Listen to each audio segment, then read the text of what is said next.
안녕하세요. 손하나의 서재에 오신 걸 환영합니다. 우리 삶은 지난합니다. 어쩌다 행복을 느끼지만 이내 순탄하지 않은 일생을 살죠. 매번 인생의 고비를 넘기며 우리는 조금씩 지쳐갑니다. 그럴 때 반드시 필요한 게 있죠. 견디는 힘. 지금까지 무언가를 견디고 버텼다면 이 책을 읽으며 스스로를 한번 돌아보았으면 합니다. 아마 지금까지 잘 버텨온 당신을 스스로 다독이게 될 겁니다.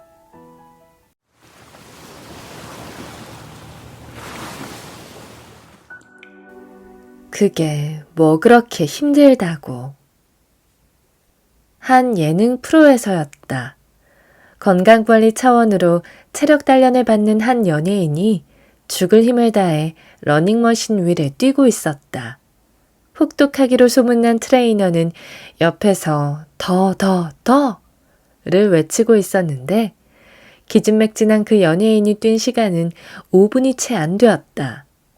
그 광경을 모니터를 통해 보고 있던 패널들은 박장대소했다. 아니, 저거 뛰고 힘들다고 난리인 거야? 손가락질하며 웃고 있는 패널들을 보면서 나는 웃을 수가 없었다. 그게 뭐 그렇게 힘들다고. 라고 쉽게 이야기하는 현실에서의 모습들이 떠올라 소스라치게 놀랐기 때문이다. 보통 남의 어려움을 보고 쉽게 내뱉는 말. 우리는 그 말을 쉽게 내뱉고 어렵게 받아들인다. 감정으로의 개입. 우리는 다른 누군가의 감정에 개입할 수 없다. 그 사람이 되어보지 않고는 다른 사람이 느끼는 고통과 기쁨, 갖가지 감정들을 오롯이 알 수 없다. 다만 짐작할 뿐. 다 안다고 하면 그것은 거짓이자 오만이다. 그러니 쉽게 내뱉는다. 근래 들어 밖으로 나가 5분 이상 연속으로 뛰어본 적이 있는가? 어찌되었건 그 모습을 보고 웃은 사람 대부분은 그런 경험이 적어도 최근에는 없었을 것이다. 요 전날 5분을 연속으로 뛰어 힘든 기억이 있었던 사람이라면 그 프로그램을 보며 남들보다는 덜 웃었을 것이다. 그 상황에 개입하진 못해도 그게 얼마나 힘든 일인지 공감은 할 수 있기에. 반대로 생각하면 누군가 나에게 뭐 그리 힘들다고 란 말을 하면 받아들이기가 쉽지 않다. 내 감정엔 누구도 개입할 수 없기 때문이다. 나를 낳아주신 부모님이라도 마찬가지다. 내가 힘들다고 느낄 때 세상이 가차없이 매정하게 느껴지는 이유다. 내가 어려울 때 아주 가까운 누군가가 위로의 말을 건네도 그것은 그저 말일 뿐. 그 시간을 견뎌내고 이겨내야 하는 건 나 자신이다. 나를 뺀 우주와 나의 무게. 나를 뺀 우주와 나의 무게. 어떤 게 더 무거울 것인가? 이것은 어떠한 공식으로 풀어내는지에 따라 답이 달라질 수 있다. 존재라는 공식을 대입하면 후자가 더 무겁다. 그게 내가 하고 싶은 말이다. 그래서 공식도 원하는 대로 적용했다. 우주를 인식할 내가 없으면 우주도 없는 것이니까. 세상의 중심은 나다. 인싸나 항상 주인공이어야 한다는 나르시시즘을 의미하는 것이 아니다. 세상 모든 일은 나의 관점으로 규정된다는 사실을 아는 것이 중요하단 말을 하고 싶다. 그래서 심리학에는 지각심리와 인지심리가 있다. 우리의 오감을 통해 지각되는 외부 자극, 그리고 지각된 감각을 어떻게 받아들일지 결정하는 인지 과정. 어떤 자극은 우리의 신경세포를 거쳐 각자의 기억과 경험, 판단 근거에 따라 다르게 해석된다. 그에 따라 반응도 달라진다. 햇살이 쨍한 날, 기분이 좋으면 세상이 아름답지만 이별한 사람에게 그 날씨는 곤욕인 것처럼. 그러니 나만 힘들다란 느낌은 당연하다. 다른 누군가가 크게 다친 것보다 내 손톱알의 가시가 더 큰일이다.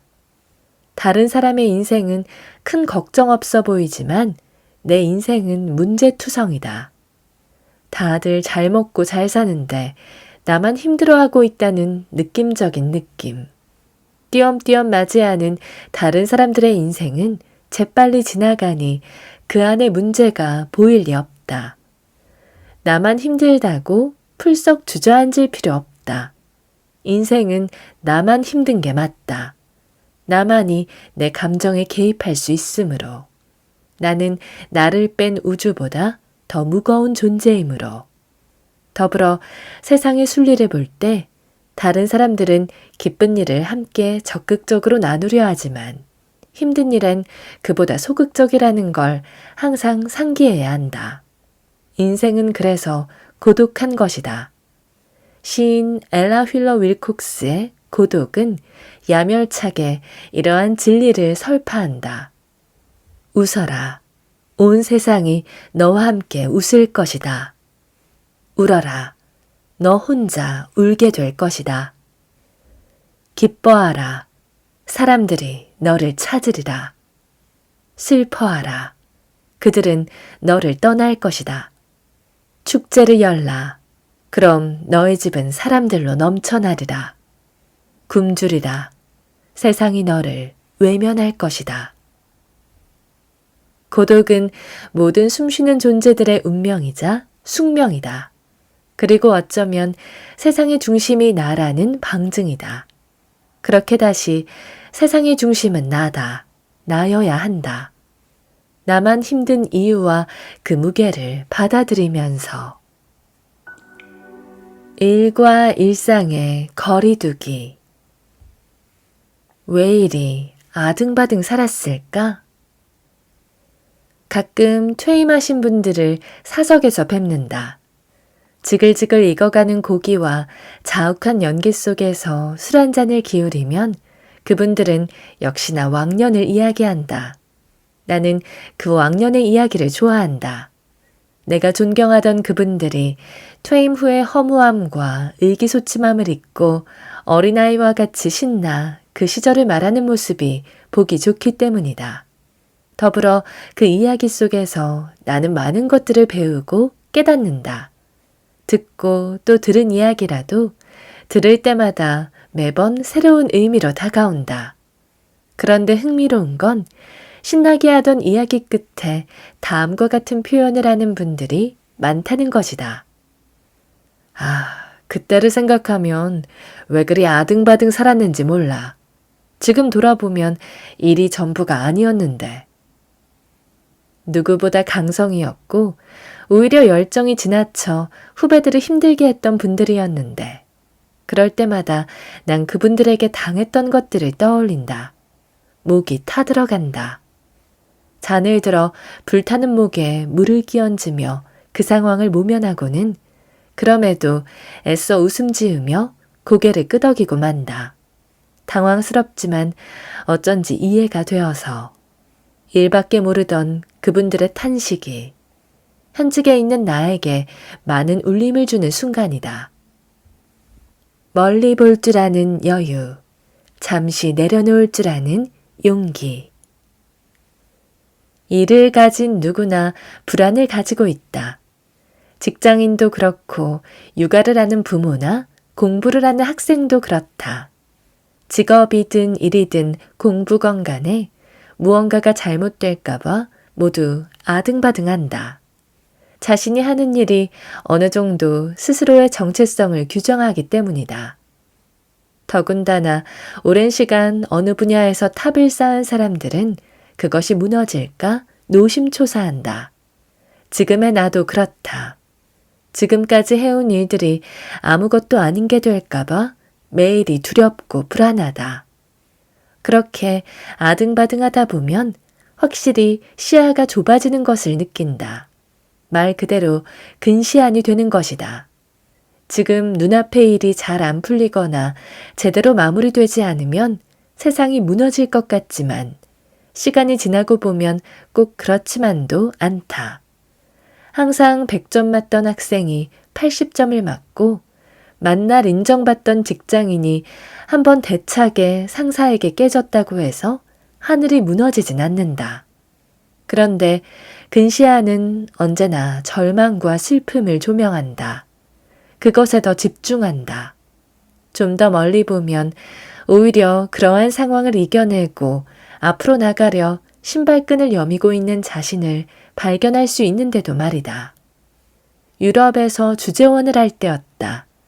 해도 해도 끝나지 않고 꼬인 실타래처럼 풀리지 않던 일을 마음 한가득 담고는 너무나 답답해 사무실 근처를 맴돌았던 적이 있다. 눈을 들어보니 하늘이 있었다.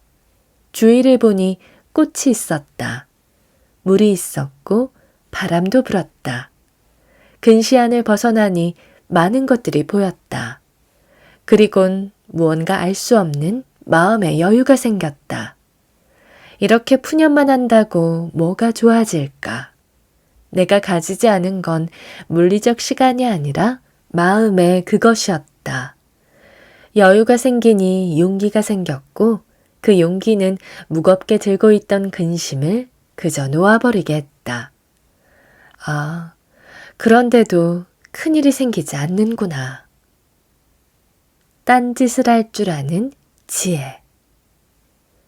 너무나 바빴던 주재원 신분이었기에 잠시 일을 뒤로하고 산책을 하는 것은 사치라 생각했다. 마음의 여유도 없을 뿐더러 그러한 딴짓은 스스로 용납할 수 없었던 것 같다. 하지만 그 딴짓은 결국 더 나은 마음과 해결책을 가져다 주었다. 스리니 필레이의 멍 때리기의 기적이란 책이 있다. 제목만 보면 가벼워 보이지만 최신 연구 결과를 총망라해 비집중력 과정이 얼마나 능동적인 마음의 기제인지를 역설한다. 딴짓, 즉 비집중은 뇌를 준비하고 충전하고 조정해서 필요한 순간 창의성을 발휘할 수 있도록 머리를 휴식시키는 과정이라는 것이다. 그러니 이제는 딴짓을 할 줄 아는 지혜가 필요한 시대가 되었다는 걸 상기하자. 하지만 딴짓은 돌아옴이 전제되어야 한다. 무거운 마음에 잠시 밖에 나가 산책을 하던 내가 사무실로 돌아가지 않았다면 그건 딴짓이 아니라 일탈이다. 무언가 생산적이고 나를 성장시키는 지혜로운 딴짓은 본업으로 돌아올 때 빛을 발한다. 일밖에 모르던 그 선배들은 퇴임을 하고 나서야 일과 일상에 거리를 두었다. 그리고 그때 하지 못했던 것을 후회한다. 왕년의 이야기 속에서 나는 그 의미를 끄집어내어 깨닫는다. 그분들이 하지 못한 걸 나는 해보고자 한다. 근시안을 벗어나 멀리 보려는 노력. 힘겹고 무겁게 들고 있는 근심과 걱정을 잠시 내려놓는 연습. 딴짓을 할 줄 아는 지혜. 그래서 결과적으로 일과 일상의 거리를 두고 나를 객관적으로 바라보는 의미 있는 시간을 갖는 것. 어차피 아등바등 살아야 한다면 그렇게 나를 지키며 이유라도 알고 살아야 하지 않을까란 생각이다. 나를 지치게 하는 관계와 거리두기. 인생은 멀리서 보면 희극, 가까이서 보면 비극. 찰리 채플린이 한 말이다. 나는 이 말에서 희극과 비극보다는 거리에 주목한다. 희극과 비극을 구분짓는 요소가 거리이기 때문이다. 거리에 따라 어떤 모습은 기쁜 일이 되고 어떤 일은 슬픈 일이 된다. 참으로 재밌다. 그러니까 어느 거리에 있느냐에 따라 인생이 달라지는 것이다. 그래서 나는 이 말을 아래와 같이 달리 해석한다. 거리두기는 아주 중요하며 그것에 따라 인생은 희극이 되거나 비극이 된다. 거리두기의 중요성. 우리나라는 거리두기에 서투르다. 자칫 아웃사이더나 사회 부적응자 또는 매정한 사람으로 분류될 수 있기 때문이다. 이는 우리나라 고유의 집단주의에 기반한다. 공동체 생활을 하며 생존한 민족이자 다른 나라 말로는 표현할 수 없는 정으로 똘똘 뭉친 사회. 더불어 유교 사상에 기반을 둔 역사적 전통은 인의예지신을 바탕으로 사람 간의 도리를 강조함으로써 가족이나 선배, 친구나 사회적 공동체와의 공생을 강조한다.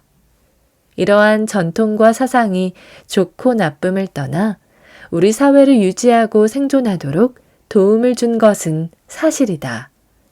깊이 고민해 봐야 할 것은 이제는 사회가 개인주의화되고 있다는 것이다.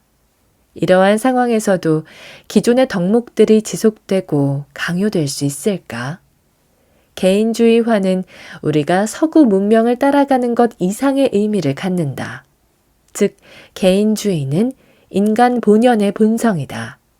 같이 있어야 살아남을 수 있지만 살아남아 여유가 있는 존재는 혼자만의 시간도 가져야 한다. 우리보다 경제적 부와 여유를 먼저 가진 이른바 선진국인 서구 문명처럼 우리 사회도 결국 개인주의화될 수밖에 없다는 걸 인정해야 한다. 집단주의의 전통과 개인주의의 만남은 여러 사회 문제를 야기한다. 이 문제에서도 나는 거리가 주된 원인이라 생각한다. 이미 개인의 영역은 선이 그어져 있는데 집단의 강요가 그 선을 자꾸 넘으려 할 때 문제가 발생하는 것이다. 물론 개인도 개인의 영역 범위를 너무 넓히거나 불가침의 것으로 규정해버리면 스스로 문제를 야기할 수 있음을 인지해야 한다. 어찌되었건 거리 조절에 실패하면 너도 나도 힘들다. 거리를 고려하지 않은 충고, 조언, 평가, 판단, 충조, 평판은 인간관계의 피로감을 급증시킨다. 사회적으로 꼰대, 역꼰대가 대표적 사례다. 이는 타인뿐만 아니라 가족도 예외가 아니다. 상대의 감정을 생각하지 않고 유난히 훅 들어와서일까? 가족이라는 이름으로 생기는 수많은 피해와 상처의 골은 이미 사회 문제로까지 대두되고 있다. 거리두기의 실천. 거리두기는 기술이다. 두 사람이 춤을 출 때 서로의 호흡을 잘 맞추고 아름다운 모습으로 운동이 되는 춤이 되려면 일정한 거리가 필요하다. 때론 딱 붙었다가 때론 멀리 떨어지고 또 때론 적당한 거리에서 아름다운 기교를 부리듯 거리가 있어야 두 사람은 춤을 출 수 있다. 나는 거리두기를 배려라고도 말하고 싶다. 누군가의 방에 들어갈 때 우리는 노크를 한다.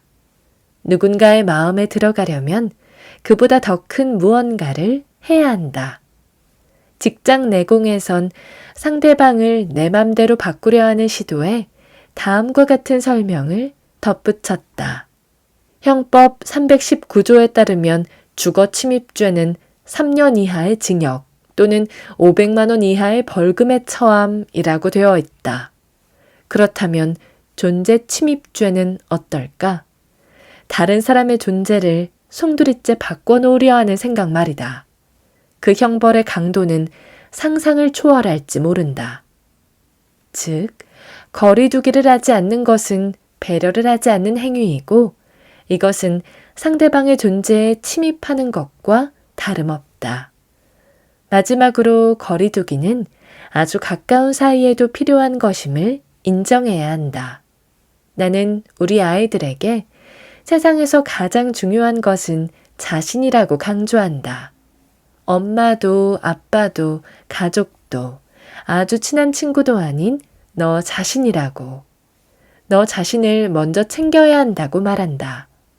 나의 행복이나 존재를 위협하는 존재가 있다면 배척해야 하고 그것이 설령 가족이나 부모라도 길을 쓰고 거리두기를 해야 한다고 말한다.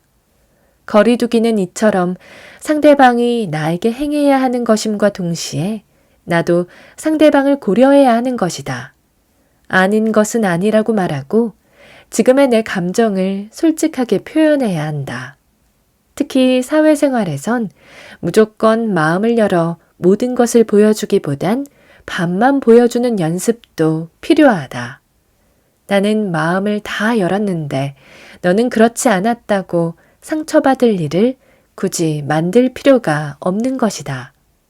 또한 혹여 나는 누군가에게 거리두기를 하지 않거나 배려가 모자라 피해를 주지 않는지 돌아봐야 한다. 나는 거리두기에 매우 민감하면서 남에게는 그렇지 않다면 그것은 비난을 받아 마땅하다. 게다가 내가 생각하는 거리와 상대방이 생각하는 거리가 다를 수 있다. 그 차이는 내가 어쩔 수 없는 것임을 받아들이고 모든 인간관계를 완벽하게 가져가려는 욕심을 버려야 한다. 가장 핵심은 나 자신이다. 결국 거리두기는 나를 지키기 위한 수단임을 잊지 않았음 한다. 그 거리에 따라 내 인생은 희극이 될 수도 비극이 될 수도 있으니까. 내려오기의 기술. 계단을 오르는 사람들의 뒷모습. 삶은 마치 내려오는 에스컬레이터를 꾸역꾸역 올라가는 것 같아 보인다. 출근길이나 퇴근길, 한 방향을 보고 계단을 오르는 사람들의 뒷모습이 그렇다. 다리를 들어 한 계단을 밟아 위로 가고 있는데 그것이 제자리를 걷는 것처럼 보이는 것이다. 사람들의 뒷모습은 무표정이므로 나는 그것에서 연민을 느낀다. 그리고 내 뒷모습도 그러할 것이므로 누군가는 나를 연민할 것이 뻔하다. 우리는 태생적으로 무언가를 오르려 한다. 아기들도 무언가에 가로막히면 우선 오르고 본다. 그 아기가 자라 인생에 대해 배워가면 사회는 오르고 오르는 곳이란 걸 강요받으며 어른이 된다. 왜 올라가야 하는지 잘 모르지만 그렇게 하지 않으면 도태되거나 죽을지 모른다는 두려움이 온 세포를 휘감는다.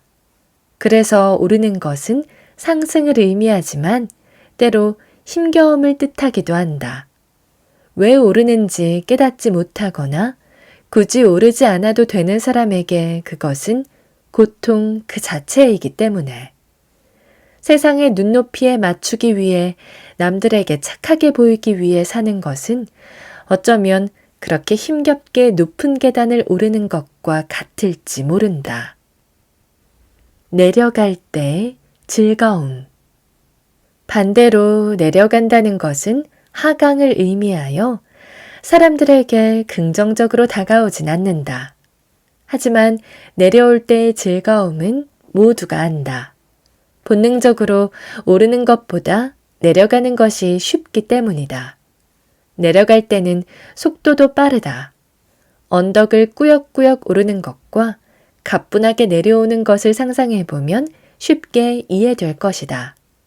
그럼에도 어딘가에서 내려온다는 것은 우리의 마음을 불편하게 한다. 세상은 우리에게 오르고 또 올라야지, 포기하고 내려가면 큰일 난다고 말해왔기 때문이다. 어딘지 모를 끝을 가리키며 거의 다 왔다는 압력이나 자기 최면으로 버티기를 반복하고 있을 뿐. 그러면서 우리는 잊고 만다.